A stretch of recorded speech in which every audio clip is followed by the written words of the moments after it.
जय जगन्नाथ। जय पंचसखा।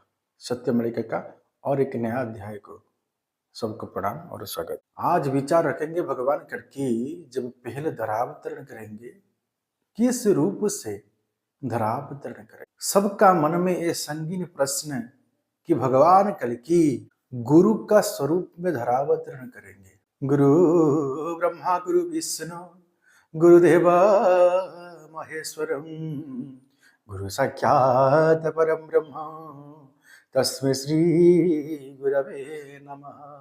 अज्ञानतिमिरान्धस्य ज्ञानाञ्जना शलाकया चक्षुर्मिलितं येन तस्मै श्री गुरवे नमः।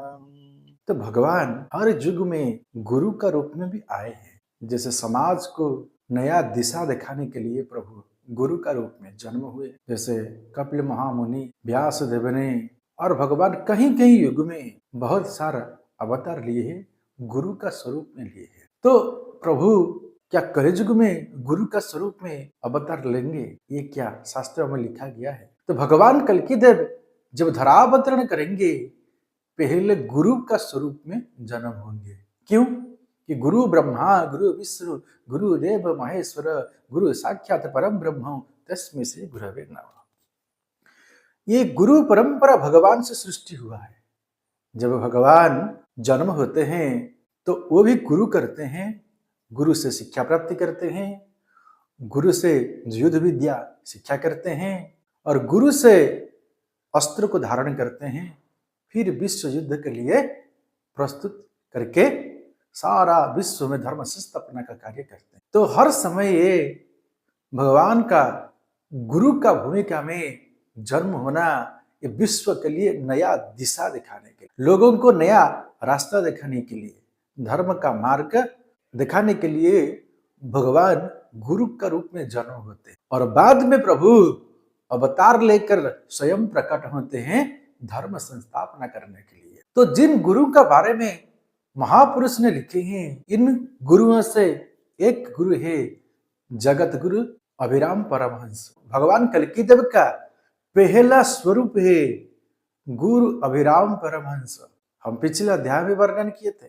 जो महापुरुष लिखे हैं कलियुग को 5000 साल बाद भगवान विष्णु धरावतरण करेंगे, तो भगवान पहले गुरु का स्वरूप में जन्म हुए और महापुरुष लिखे थे रेल गाड़ी चालू थिबो हो दिवा रजनी नहीं। जिस समय उड़ीसा में रेल गाड़ी दिन रात चलेगा तभी प्रभु जी का अवतरण होगा।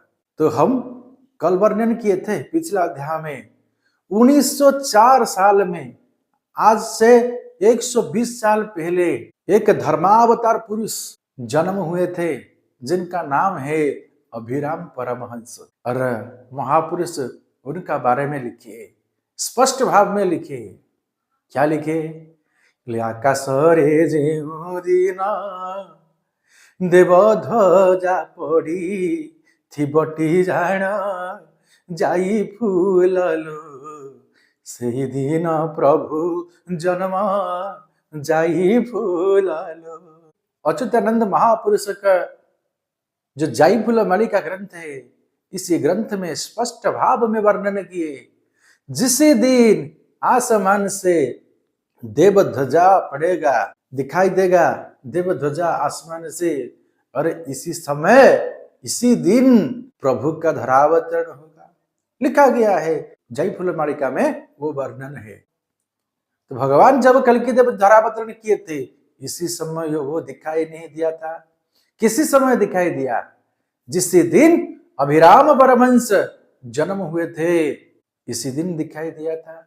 और उनका बारे में क्या क्या लिखा गया है? जेहु दिन सखी उत्तर आकाशे पड़ी थिला देव ध्वजा सेई दिन प्रभु जन्म हेलेनी मर्त्य हेउछंती पूजा।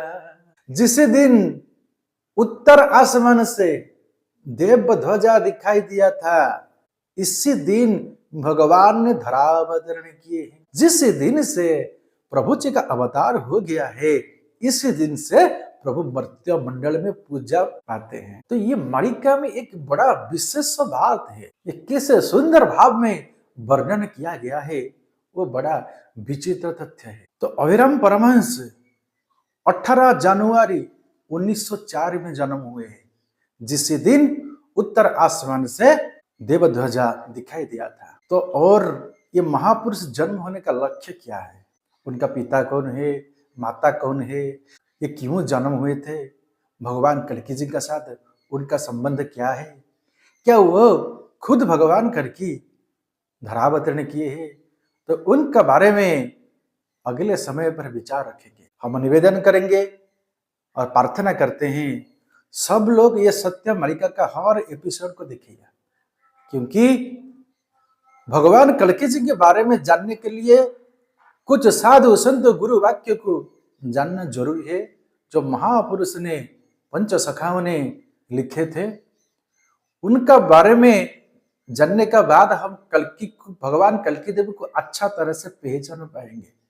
कितना सत्य गुण तत्ववाद को बताए हैं महापुरुष, और महापुरुष खुद गुरु थे। और ये अभिराम परमहंस जगत गुरु है। ये क्यों जगत गुरु है और कहाँ जन्म लिए थे, उनका बारे में क्या क्या वर्णन किया है, वो बड़ा रोचक तथ्य को अगले सत्संग में हम प्रदान करेंगे। आज के लिए सत्संग को वहीं पर विराम देते हैं। जय जगन्नाथ, जय पंच सरकार।